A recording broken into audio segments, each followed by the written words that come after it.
지난 한 주간 동안에 우리나라에 큰 기사가 일어났습니다. 새로운 대통령이 이렇게 탄생하고 제 정부가 구성됐습니다.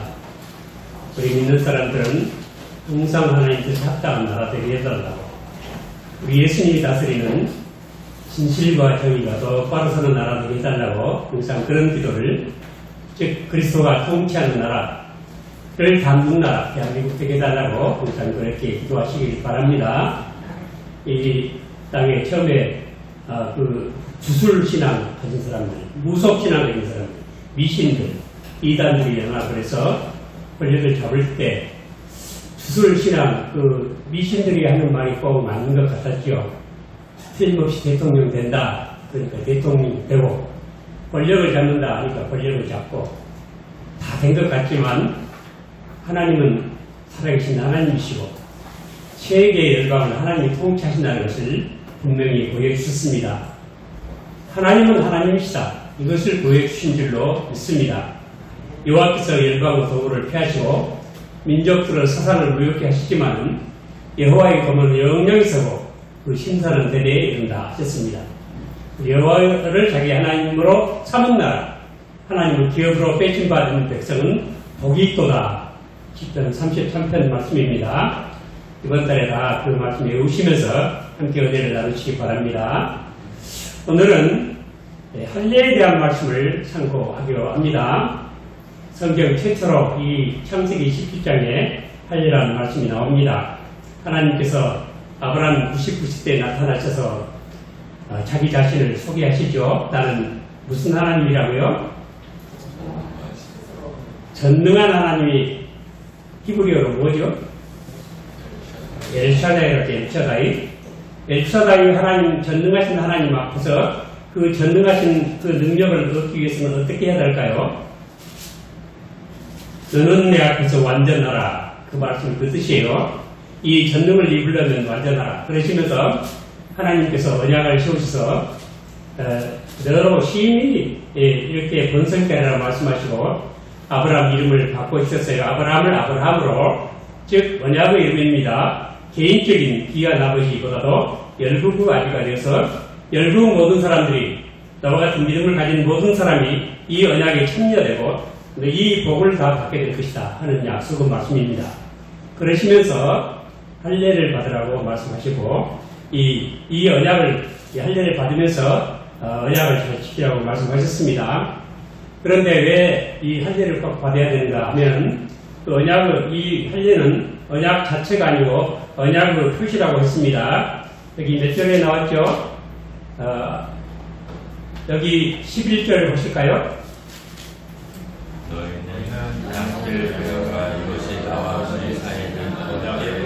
언약의 표정이니라, 언약의 사인이라 뜻이에요. 언약의 사인. 그러면서 그 다음에 12절에 베드로 남자는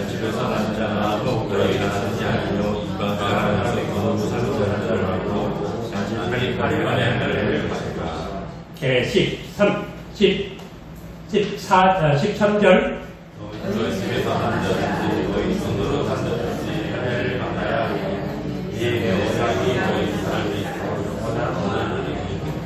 네, 그 언약은 어떤 언약이라고 했습니까? 영원한 언약. 그 언약의 표징이 살아있기 때문에 어디 가든지 따라다니고 잊어버릴 수 없는 그런 언약이라고 해서 할례의 제도를 주셨습니다. 그런데 왜 꼭 할례를 받아야 되는가? 근데 이 할례를 누구까지 받아야 됩니까? 아브라함 후손만 받습니까? 누구도 받아야 되죠? 아브라함이 누구까지 받아요? 이방인까지도 다 받아라. 이게 주 예수 그리스도 안에서 복음이 세계 모든 민족으로 전파될 것을 이와 같은 말씀으로 표시하신 것입니다. 그래서 이 새 언약, 은혜 언약은 유대인들만이 아니고 온 세계에 미친 모든 땅의 모든 족속이 아브라함으로 인하여 복을 받을 바로 그 언약, 아브라함 후손, 즉 예수 그리스도를 통하여 복을 받을 그 언약입니다. 그런데 이 할례는 영적 의미를 가지고 있습니다. 이 할례는 무엇을 의미하느냐 하면은 저희가 말씀을 많이 준비했는데 아주 요약해서 간단하게 핵심만 오늘 말씀드려야 되겠어요.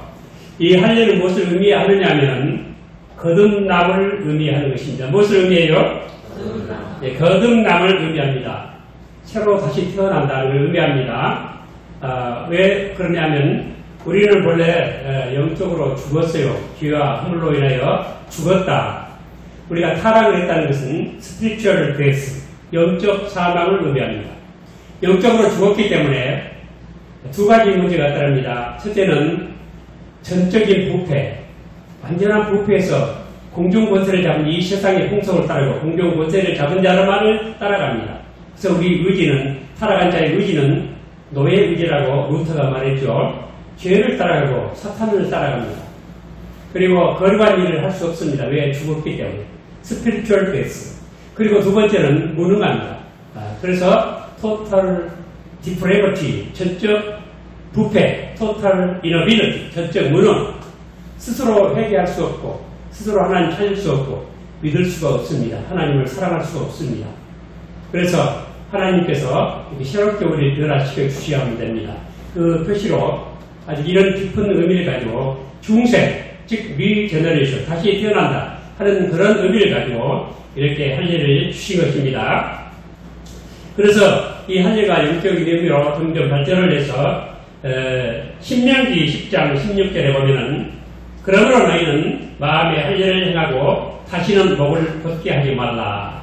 벌써 구약의 신명기 율법서에 이 할례의 제도가 생기기 얼마 되지 않아서부터 이 마음의 할례를 받아라.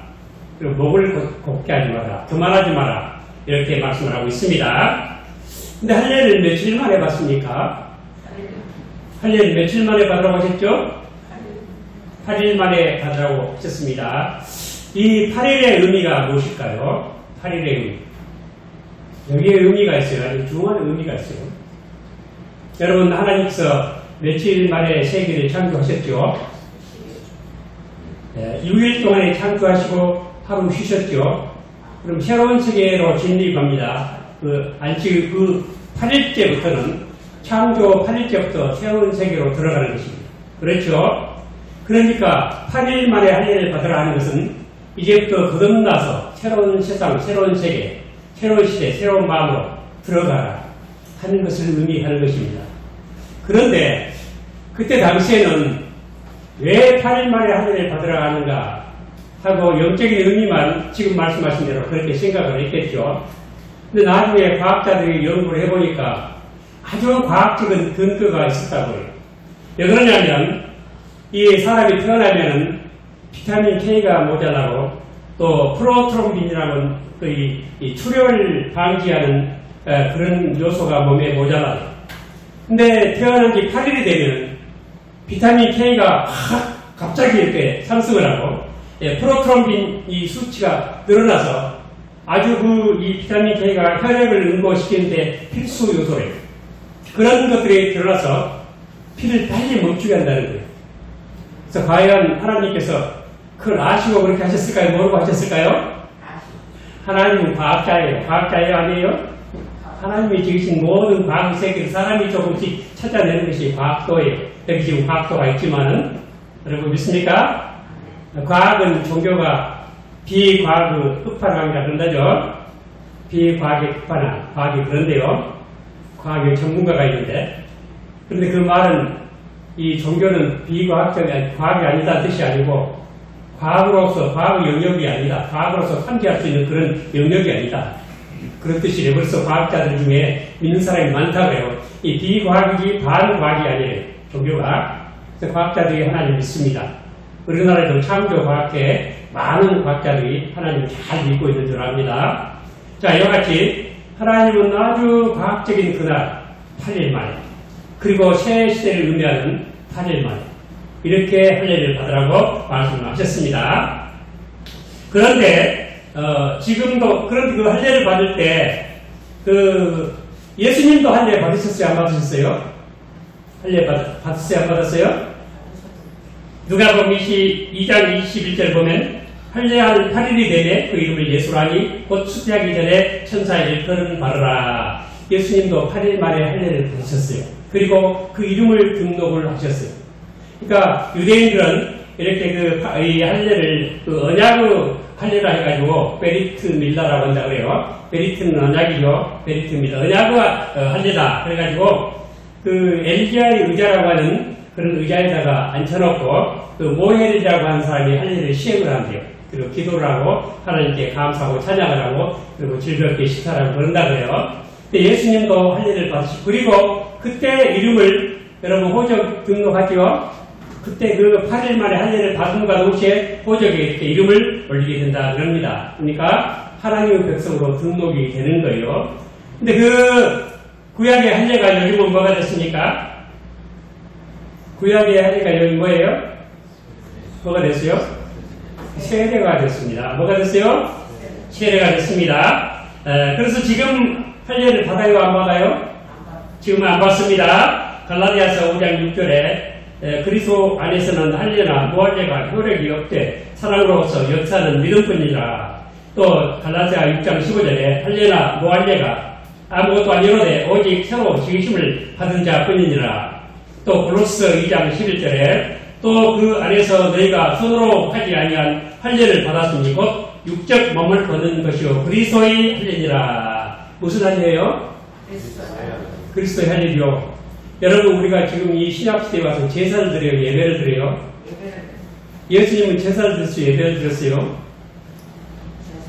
예수님은 제사를 드렸어요. 십자가의 피제사 완벽한 최종적인 제사를 드신 거예요. 성령으로 말미암아 흠없는 자기 피를 하나님께 바친 영원한 그런 제사를 드신 거예요. 그래서 예수님의 제사는 그 효과가 영단번 once for all 한 번 드림으로 영원한 효과를 내는 영단번의 그런 제사를 드리셨습니다. 그래서 우리가 예배를 드리고 제사를 안 드리는 거예요. 그와 같이 예수님께서 할례를 다 바치기 때문에 오늘 우리가 할례를 받아요? 안 받아요? 안 받습니다. 그래서 우리 그리스도는 우리 믿는 사람들은 그리스도의 할례를 받았다 이렇게 말씀을 합니다. 그래서 우리 믿는 사람들이 세례를 받았을 뿐 아니라 실질적으로 할례를 받은 표식을 드러내야 하는 것입니다. 그 표식이 뭐냐?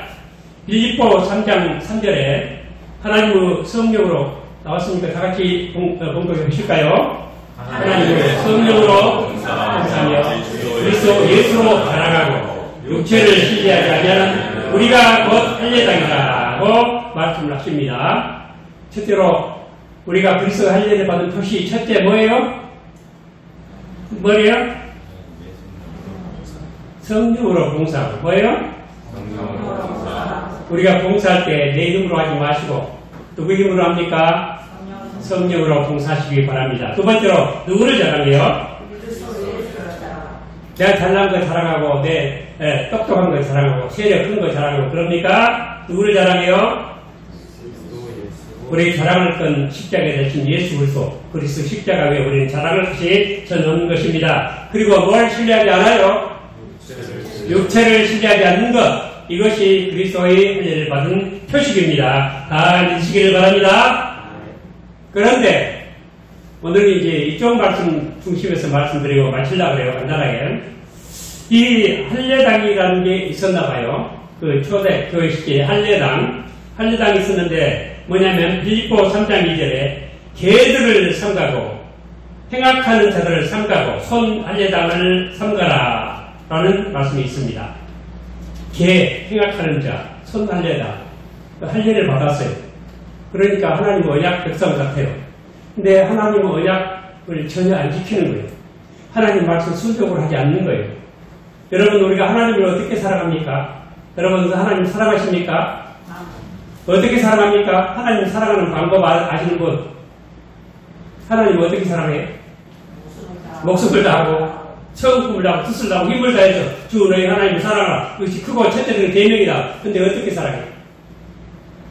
그것은 하나님의 말씀 순종하는 것, 하나님의 언약의 말씀 지키는 것, 이것 말고 다른 하나님을 사랑하는 방법은 없습니다. 그런데 이 개들 생각하는 자들 손 할례당은 할례는 받았는데 안 지켜요. 오늘날 세례를 받았는데 예수를 믿는다고 하는데 교회는 다닌다고 하는데 가짜 교회가 많다 이 말이에요. 그래서 성 어거스틴이 그런 말이죠. 교회 안에도 이리가 있고 교회 밖에도 양들이 있다. 그런 말이에요. 교회 안에 이리가 있어요. 교회 밖에도 양들이 있다. 이 교회론에 지금 요즘 계속 제가 이렇게 내보내고 있는데, 이 교회가 그냥, 보편교회, 우리가 거룩한 공예와 이 공예를 이 캐톨릭이라고 해요. 캐톨릭 보편교회라고 해요. 보편교회라고 그리고 이것을 또 이 전체주의라고 해요. 전체주의. 전체 교회를 말하는 거예요. 이 전체 교회는 인디저블 처치, 보이지 않는 교회를 말하는 거예요. 즉 구원받은 자의 전체 수를 말하는 거예요. 그것이 보편교회 또는 전체교회. 근데 로마 교회는 지상에 있는 교회를 이 보편교회라고 해요. 그러면서 지상에 로마를 중심으로 하기 때문에 그건 보편교회가 아니다. 그래서 헤르만 바비크 같은 신학자는 절대로 로마 교회를 가톨릭이라고 안 부르고 그냥 로마교라고 해요. 그 지역에 편중되어 있기 때문에 로마교이 아니다. 근데 그 어거스틴이 이 교회에 대해서 늘 연구를 하다가 이 묵상을 하고 은혜에 대해서 생각을 해보니까 그 이 은혜를 베푸는 건 교회가 아니고 하나님이시죠. 그렇기 때문에 하나님 은혜 받은 자는 교회 밖에도 있고 예수님 오시기 전에도 구원받은 자 있었다. 그 사람이 진짜 교인, 보편교회에 속은 사람이다. 그래서 이 교회 안에도 위리가 있고 교회 밖에도 양이 있다. 그런 말을 해서 즉 말하면 할례를 받았다고 해서 세례를 받았다고 해서 그것이 다가 아니라는 뜻이에요. 세례는 받아놓고 거짓된 악한 일 그리고 어떤 일을 하는 사람들이 그런 신자가 많이 있다. 그런 뜻이에요. 그런데 로마교는 어떻게 가르치냐면 세례만 받으면 전에 지은 모든 죄 다 끝. 죄 다 용서된다. 그렇게 되는 거예요. 근데 거기까지는 좋은데 세례받은 이후에 지은 죄는 어떻게 될 것이냐. 그것은 자기 공로로 또다시 그걸 탕감을 받아야 돼. 자기 세례받은 이후에 지은 죄. 그러니까 컨스탄틴 이 대제가 기독교를 이렇게 허용해 놓고도 세례를 안 받았어. 세례받은 이후에 죄를 지면 안 되냐. 그래서 죽기 전에 받았다 그래요. 그래서 이 세례 자체가 즉 할례를 받는 자체가 그것으로 우리 크리스찬으로서 모든 의미가 끝나는 것이 아니다 이 말이에요. 근데 이 세례를 받고 교회에 다닌다고 하면서 가짜가 많이 있다. 이런 것을 뭐라고 하느냐면 한마디로 파이어스 프로드라. 파이어스 프로드라고 영어로 그래요. 파이어스가 뭐죠? 경건한 뜻이죠. 프로드는 사기예요. 경건한 사기. 교회에 다닌다고 하는 경건한 사기. 종교를 빙자해서 여러 가지 속이는 그런 것을 이 파이어스 프로드라고 해요. 이 파이어스 프로드가 굉장히 많이 있어요. 오늘날 설명할 필요도 없을 거예요. 제가 이번에 그 수양에 가는데 어떤 목사님이 수양에 가서 그 설악산 밑에 아주 이 걷는 길이 많이 있어요. 걷는 길이 있는데 거기를 걷는데 다리가 아프신 분들은 못 걸고 이렇게 그냥 주차장이 있더라고요. 걷고 이렇게 와보니까 몇 분이 앉아가지고 하는 말이 뭐라냐면 이재명이가 대통령 되면 이 나라가 5년 내로 공산주의가 된다고 그런 소리 하고 있어요. 무슨 근거로 그런 말 합니까, 목사가? 만약 공산주의가 안 되면 그 사람이 말하는 건 지기계획 아니에요? 거짓이면 그거 누가 시켜서 하는 말일까요? 사탄이 시켜서 한 말이에요. 그러니까 목사라고 하면서 세례를 받았다고 하면서 이런 것들이 소위 파이어스 프로드에 들어가요. 파이어스 프로드는 여러 가지 말이 있어요. 경건한 사기. 이런 사람들이 바로 할례당이었다. 그러니까 우리가 이런 세례 받았다, 교인이다. 그러면서 이렇게 악하게 살지 말자. 여러분 믿습니까? 근데 그 개들을 생각하고 그러는데 개에 대해서 제가 한마디 드릴 말씀이 있어요. 개에 대해서 칼빈이 뭐라고 했냐면 개는 주인이 누구로부터 공격을 당하면 개가 가만히 있어요? 달라들어요? 주인이 만약 주인을 누가 공격을 해 그러면 개가 가만히 있을까요? 주인 편을 들어요? 안 들어요? 편을 들지요. 그런데 하나님의 진리가 공격을 받으면 나는 가만히 있다. 그러면 나는 비겁한 사람이라는 거예요. 응? 개만도 못하다는 것이. 여러분 지금 이 세상에 이렇게 개들도 주인에게 충성할 줄 아는데 하나님의 진리가 공격을 받는데 하나님의 진리가 왜곡되는데 즉 파이어스 프로드 경건한 사기꾼들이 하는 말들을 듣고 가만히 있으면 우리는 참으로 개보다 못한 비겁자가 된다. 그것을 칼빈이 가르쳤습니다. 여러분 우리는 이것을 명심하고 진리가 그릇될 때는 반드시 우리 진리를 말할 수 있는 용기를 가지시길 바랍니다.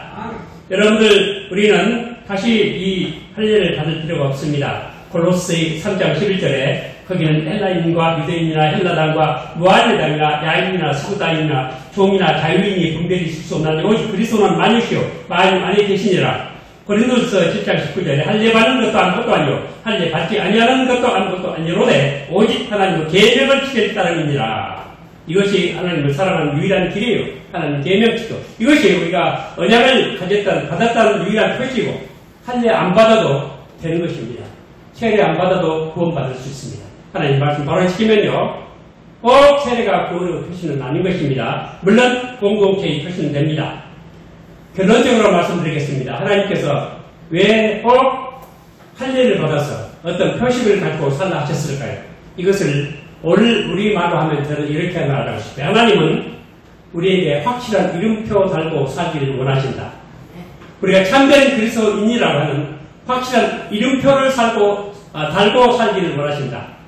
여러분, 우리 모두 나는 참된 그리스도인이다. 하나님 언약을 지키고 살겠다. 하나님 계명을 지키는 참된 그리스도인이다 하는 이름표 붙이고 사시기 바랍니다. 이름표 없어도 그 사람이에요. 이름표를 붙이면 더 뚜렷하게 신분이 드러나겠죠. 어디 가서나 하나님 믿는 그리스도의 할례를 받았던 이름표 붙이고 사는 우리 모두 되시기를 오늘 주님 이름으로 축원을 드립니다.